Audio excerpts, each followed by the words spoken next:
Le Shabbat qui vient tombe cette année, donc Parashat Tzav, Shabbat Hagadol, la veille de Pessah. C'est dire que tous les préparatifs de Pessah seront derrière nous quand arrivera Shabbat, et que pour une fois, nous n'arriverons pas exténués, épuisés par une journée de stress, de labeur et d'effervescence. Et c'est dire aussi que, au moment du Seder, et c'est dire aussi que nous aurons tout un Shabbat pour nous préparer spirituellement et nous mettre en condition pour aborder de la meilleure manière ce jour, cette soirée si exceptionnelle du Seder de Pessah. C'est la raison pour laquelle nous allons consacrer notre réflexion aujourd'hui justement à la fête de Pessah et plus précisément aux 2 premiers soirs de Pessah qui sont les soirs du Seder et plus précisément à ce qui en fait la colonne vertébrale, c'est-à-dire la Haggadah de Pessah. Que veut dire au juste le mot Haggadah? On traduit habituellement le récit de la sortie d'Égypte. Mais d'un autre côté, le récit c'est plutôt Sipour, que la marbe le saper, Yetziat Mitzrayim, Arezeh Meshubach. Haggadah voudrait dire simplement dire, déclarer, communiquer. Et ce qui est un peu étrange, c'est quoi? C'est la soirée de la déclaration, la soirée de la communication.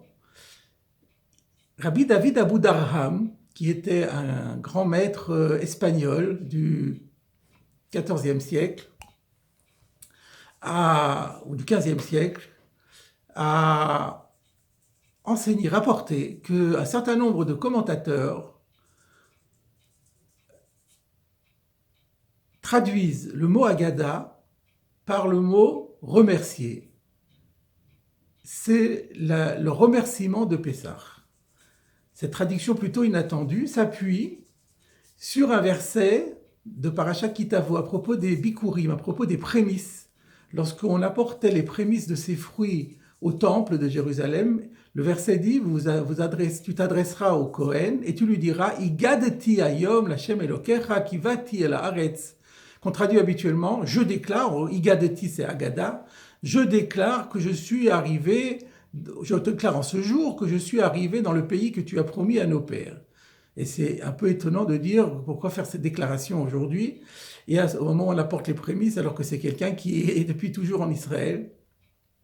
Et dans le Targum de Jérusalem, la traduction araméenne de Jérusalem, il traduit non pas « je déclare », mais « nous remercions et nous louons Hachem d'être arrivé en Israël, pays que Dieu a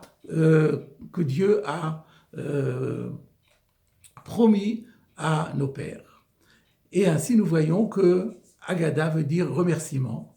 Et d'ailleurs, précise Rabbi David Abu Darham, Rav Sadia Gaon, le grand maître babylonien, qui a traduit la Bible en arabe, a traduit en arabe également le mot de Igadeti par « je te remercie ». Et d'ailleurs, quand on voit le Talmud, dans Psachim, on voit aussi qu'il est important de remercier Dieu la nuit de Pessah. Et le Rambam également, quand il décrit le Seder de Pessah, dit que dans la Mitzvah Tassé Kuf Nun Zayin, dans son livre des commandements, précise qu'il s'agit de rapporter d'une part les faits de la sortie, les bienfaits de Dieu, mais de remercier Dieu pour ses bienfaits. Et là se pose une question étonnante, c'est que quand on regarde le texte de la Haggadah, il y a très peu de louanges et de remerciements. Alors il y a le Hallel à la fin, mais le Hallel ne fait pas vraiment partie de la mitzvah de Haggadah. C'est un rajout que nos rabbins ont mis par la suite, mais fondamentalement le texte de la Haggadah s'arrête au moment où on va se mettre à table, et dans ce cas-là, il n'y a pas beaucoup de remerciements. Tout au plus trouvera-t-on une fois Baruch Shomer Avtachato, on remercie Dieu d'avoir tenu sa promesse. Et à la fin aussi, Baruch Ata Hashem Ga'al Israël, béni soit celui qui a sauvé Israël. Mais si on dit que toute la Haggadah c'était des remerciements, comment se fait-il que le texte de la Haggadah se contente essentiellement de rappeler les faits, donc de faire un rappel des faits, depuis le moment où Jacob s'est retrouvé chez son oncle Laban, puis l'entrée en Égypte, puis l'exil d'Égypte, puis la sortie d'Égypte.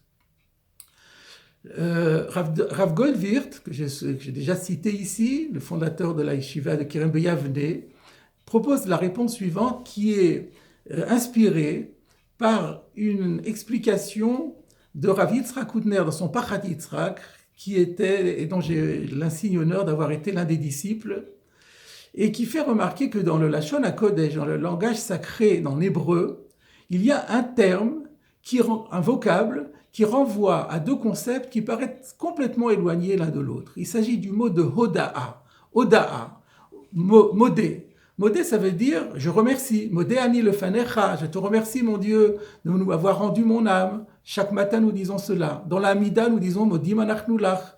Nous te remercions Hachem pour tout le bienfait que tu nous prodigues. Mais Hoda'a veut dire aussi aveu. C'est quand on se rend aux arguments de la partie adverse, qu'on admet le bien fondé du point de vue de la partie adverse. Odat baldin que me'aedim dami, disent nos sages. Lorsque la partie reconnaît une culpabilité, de devoir de l'argent, cela vaut bien le témoignage de 100 personnes. Quel est le rapport entre le fait de reconnaître que l'autre a raison et d'un autre côté le fait de remercier? Et Rav Hutner nous explique que il y a en chaque homme le besoin, l'aspiration à être complètement autonome et indépendant. C'est d'ailleurs une thématique que nous avons développée la semaine dernière à propos de Vayikra. Et donc, chaque fois qu'on est amené à remercier quelqu'un, on est obligatoirement obligé de prendre conscience que si on a remercié quelqu'un pour un service rendu, c'est qu'on n'a pas été autonome et qu'on a été dépendant et qu'il y a en quelque sorte un constat d'échec. Donc chaque fois qu'on veut remercier, il faut au préalable prendre conscience d'une certaine faille en nous-mêmes, d'un certain échec. Et c'est d'ailleurs pourquoi parfois on a du mal à dire merci. Mais une fois qu'on a accepté cette idée qu'effectivement on est redevable à quelqu'un du service rendu, il n'est pas du tout difficile de dire merci. Et c'est la raison pour laquelle, dans la Haggadah, finalement, ce que nos maîtres ont demandé, c'est de décrire tous les bienfaits dont nous sommes redevables à Dieu. Parce qu'à partir du moment où nous avons cette reconnaissance que c'est bien à Dieu que nous le devons et que nous nous en serions pas sortis sans lui, après, la louange et le remerciement sont implicites et viennent d'eux-mêmes. On remarquera avec beaucoup d'intérêt que le génie de la langue française se rejoint ici le génie de la langue sacrée, car nous avons aussi un mot en français qui renvoie à ces deux vocables. Le mot reconnaissance. La reconnaissance, marquer sa reconnaissance, c'est marquer sa gratitude. Mais en même temps, on peut reconnaître ses torts, on peut reconnaître sa culpabilité, on peut reconnaître ses failles, ses défauts. Donc on retrouve exactement les deux mêmes liens, les deux mêmes concepts qui se rejoignent dans un même mot, en français comme en hébreu. Et la Haggadah, c'est ça. La Haggadah, c'est arriver à prendre conscience que tout ce qui s'est fait à la sortie d'Égypte et jusqu'à nos jours, nous le devons à Dieu. Il faut se le rapporter à soi et rajouter tous les bienfaits dont on est redevable à Kadosh Baruch Hu. Et c'est cela qui fait en réalité l'essence du juif. Parce que n'oublions pas que le mot qui désigne notre peuple, c'est le mot Yehudi. Yehudi qui vient de Yehuda, qui vient de Modé. L'essence du juif, c'est de prendre conscience, d'accepter le fait que nous devons tout à Dieu et remercier Dieu pour tout ce qu'il nous a fait. Voilà le travail de la nuit de Pessah, qui est en vérité la fête qui célèbre le printemps de notre nation, la nation qui porte ce nom de Yehudi. C'est le moment où on se remet en condition pour développer en nous au plus fort la prise de conscience de tout ce que nous devons à Kadosh Baruch Hu et les remerciements les plus profonds de notre cœur. Chag Sameach, Pesach Kasher, Sameach et Shabbat Shalom.